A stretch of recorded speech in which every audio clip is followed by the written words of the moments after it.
while we were on the set, we'd get like a news alert that 3 assailants had tried to break into Sam Bankman-Fried's parents' house where he was on house arrest. I sent that article to my wife, and I was like, "This is the movie I'm going to do." Yeah. There's so many spoilers now. Shit.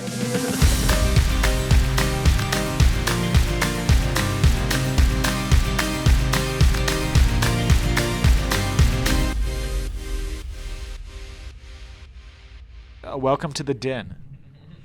So this is such a wild and twisty movie. The movie's about Redditors performing a heist on a cryptocurrency, bro, basically. Nailed it. So I'm just curious, did any of you have investments in cryptocurrency at any time? We had to make this movie because we're trying to recoup a lot of losses. Yeah. Indie film, we felt like, was the fastest way to, Yep. to just, Definitely the get smartest. some of that back. I tried Herbalife for a little bit. I went with Amway. And then indie film, really. The safest way to spend money after going into Dogecoin. Yep. When you started writing this process, was it before or after FTX went bust?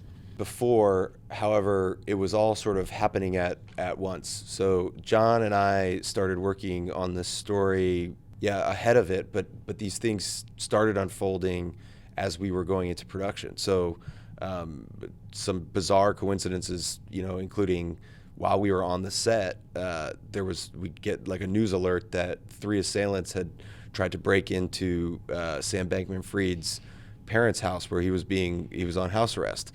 And we were like preparing to shoot that type of scene, in our film. And I sent that article to my wife, and I was like, "This is the movie I'm going to do." There's so many spoilers now. Shit.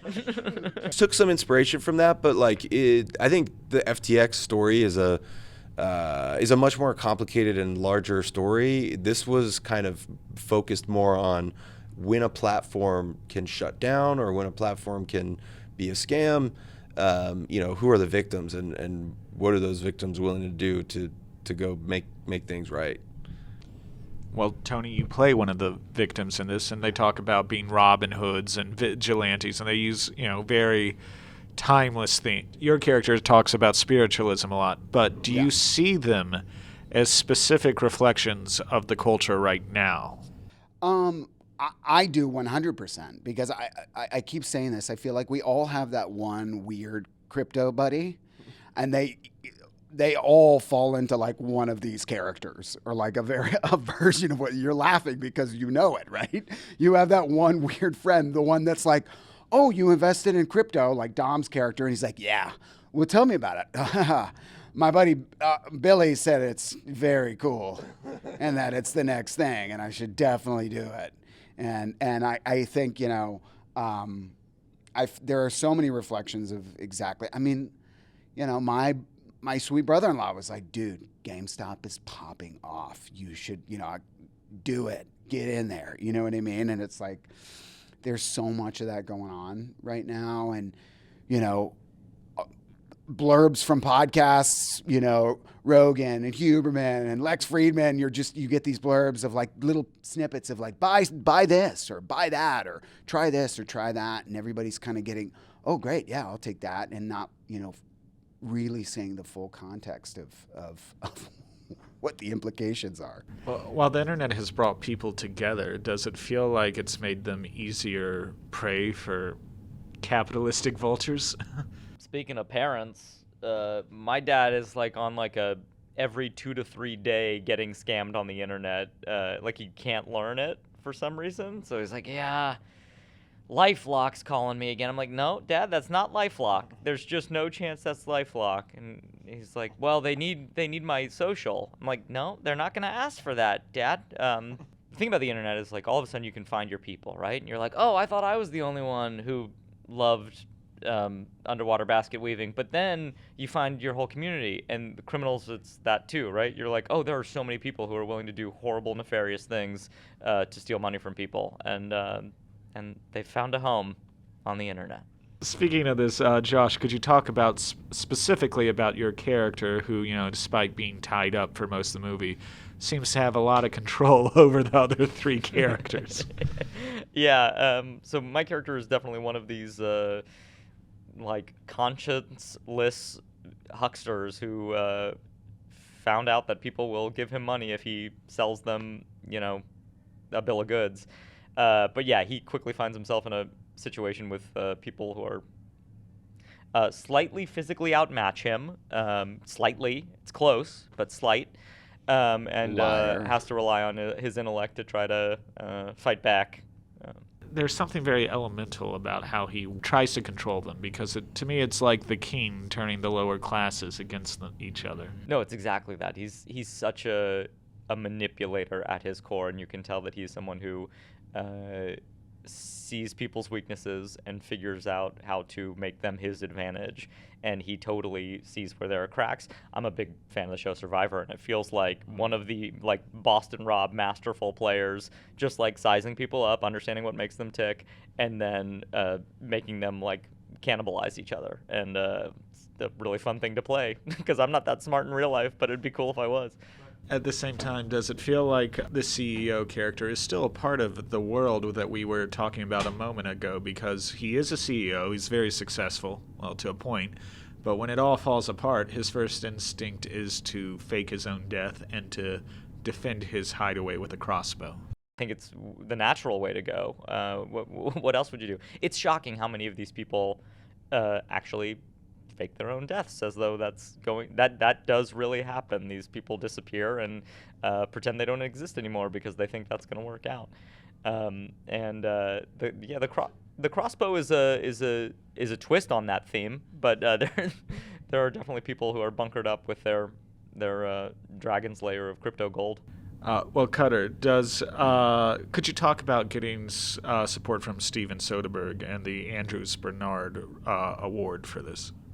Yeah, this is, a total honor for me because Steven is one of my heroes, and we partnered with Decentralized Pictures, which is one of the cool players in the film 3 space. So financing with crypto and really engaging audiences to help choose the projects. So where they came in was in the finishing process of the film.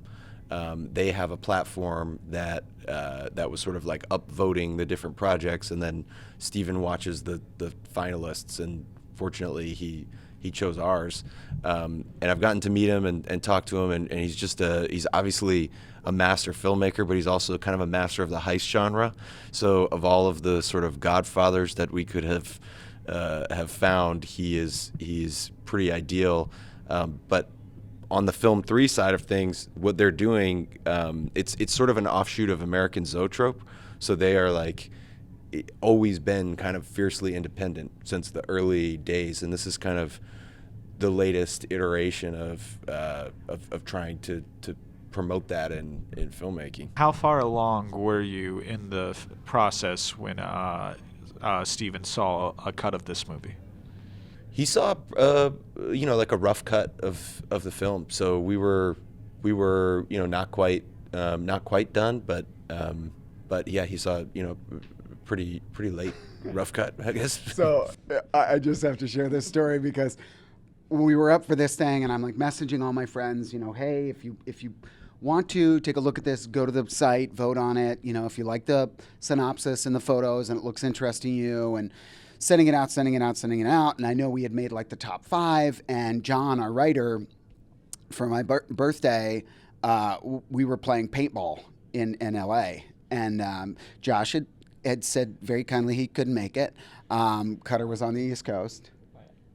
Did you lose might your get invite? lost in the mail, man. No, I was actually on the other side of the earth. I was in Europe, because I remember this very well. Yes. So this was great. In the middle of our paintball game, John's like, oh, I got to take a call.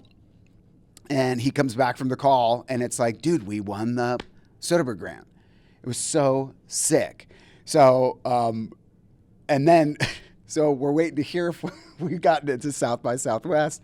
And John's like, hey man, can we grab breakfast this morning? And I'm like, yeah, sure. I'm actually gonna be in Venice. And he's like, because you're my good luck charm. We found out about the Soderbergh grant. So that morning, the morning we found out we got in South by Southwest, John and I got together for breakfast. Straight we to had paintball. Yep. It was a paintball breakfast. Paintball golf breakfast. And we found out that we got into South by. Yeah, and I think you guys called me or sent me a picture or something, and I suddenly knew. I was like, oh, I know exactly what John's doing. John is trying to rework that. Yep. And Dom, Tony's deep internal Dom, was trying to ride the spiritual wave of good luck charms, and it happened both times. So it's great. yeah, I'm hoping that all of that. And I wasn't invited neither time. So Yeah, Josh is our bad luck charm. yeah, projectors just break whenever we try to screen the movie, and I'm there.